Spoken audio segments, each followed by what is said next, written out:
A día de hoy en España creo que hay tres tabús principales. Uno, por supuesto, es la unidad de España. La unidad de España me refiero como entidad única e histórica. Para la gente de hoy España no existe, es un conglomerado de pueblos que parece que no han tenido nunca nada que ver entre sí. Segundo, la aceptación de lo LGTB. No puedes criticarlo porque automáticamente seas tachado de homófobo, tu carrera se acabó. Y lo otro, por supuesto, es la violencia de la mujer. La mujer es un ser, para mucha gente, la mujer es un ser intrínsecamente débil que tiene que ser sobreprotegido por el Estado ante un animal que es el hombre. Es decir, el mismo Estado está reconociendo a una mujer como una ciudadana de segunda categoría, aunque después la haga de primera porque la sobreprotege legalmente. Prácticamente la verdad es imposible de publicar. Los medios de comunicación hoy en día en general no son medios de comunicación, son medios de desinformación. Los grandes medios de comunicación. Afortunadamente están saliendo como setas medios invidentes como el vuestro, que gracias a Dios ponen la verdad sobre la mesa o al menos intentan imponer otro tipo de narrativa, otro tipo de pensamiento. Se dice que el Facebook es la red social del FBI, porque bueno, tiene fotos, en textos largos se puede investigar mejor. Se dice que el Twitter es la red social de la CIA, tiene tanta información que bueno, es mejor mensajes cortos para que sea más fácil el análisis de inteligencia. Entonces, las herramientas, las nuevas tecnologías de la información son un arma de doble filo, porque es cierto que nos empoderan, esa palabra que han utilizado hoy en día, y nos ponen en contacto con personas que jamás pensamos que podríamos haber hablado, uno al otro lado del mundo, instantáneamente, pero es el espía perfecto. El móvil, las redes sociales, voluntariamente hemos introducido en nuestra vida a un policía que hace unos años tendría que tener la molestia de seguirnos y de espiarnos para conseguir la misma información y muchísimo menos de lo que ahora mismo acceden todas las agencias de inteligencia en el mundo al instante. Las agencias de inteligencia, las grandes, colaboran con centros, institutos sociológicos, como por ejemplo Tavistock, en la creación de identidades. Y estas son promovidas por los medios de comunicación, las redes sociales, etc. Es decir, el mismo sistema fomenta la adopción de identidades por parte de la población para poder segmentar y ser mucho más manejadas. Yo creo que a día de hoy la gente realmente no se da cuenta de la cantidad de información que tienen las agencias de seguridad o los gobiernos sobre nosotros, y no solo los gobiernos, también las empresas. Por eso, no sé si seguramente a muchos de los que nos están aquí viendo ahora mismo habrá tenido alguna conversación con algún amigo, con la novia, con el novio.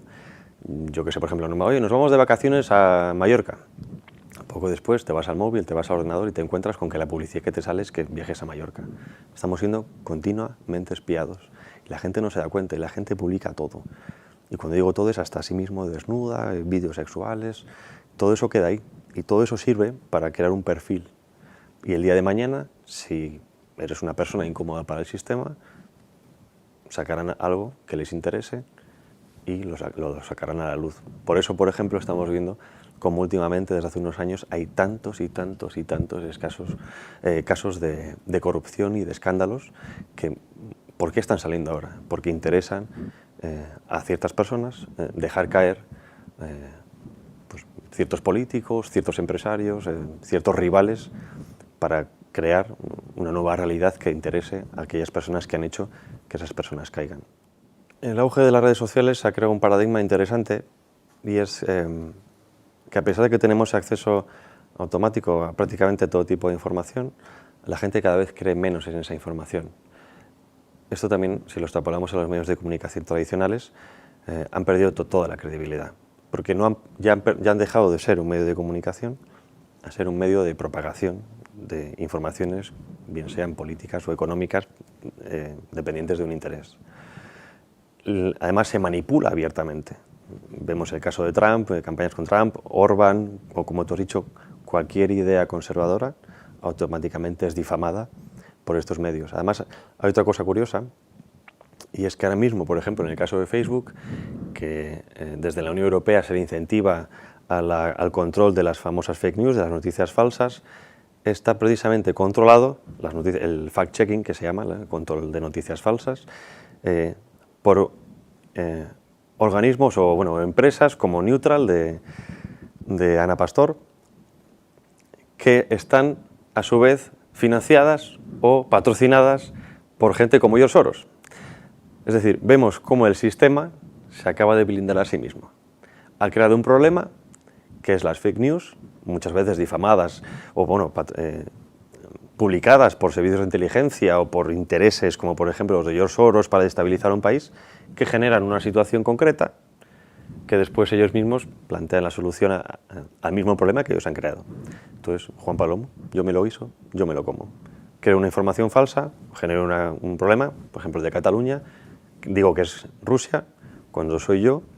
Entonces ahora, para protegerme de una supuesta Rusia agresora a mis intereses nacionales, creo una empresa que automáticamente controla esa información que no me interesa a mí que se publique. Porque, ¿qué ha pasado? Que es cierto que hay muchísimas noticias falsas, serán falsas, es cierto, pero siempre hay un pozo de verdad. Y el público, a poco que tenga una curiosidad y empiece a tirar del hilo, descubriría muchas cosas que son verdad. Eso, lógicamente, a los que gobiernan el mundo no le interesa y tiene que acabarse. Pero, repito, es muy curioso que las mismas herramientas, o sea, que la supuesta herramienta neutral de control de noticias falsas de las redes sociales sean creadas por los mismos que crean o están dentro de esa red de contactos de los mismos que han patrocinado las redes sociales. Una de las causas que están utilizando a día de hoy para favorecer ese gobierno mundial es el cambio climático o el supuesto cambio climático. Hace unos años era calentamiento global, cuando las estadísticas demostraron que no estuviera calentando, sino que además el planeta se estaba enfriando, pues hubo que cambiar el nombre rápidamente y llamarlo cambio climático. Este cambio climático supuestamente genera unas migraciones masivas.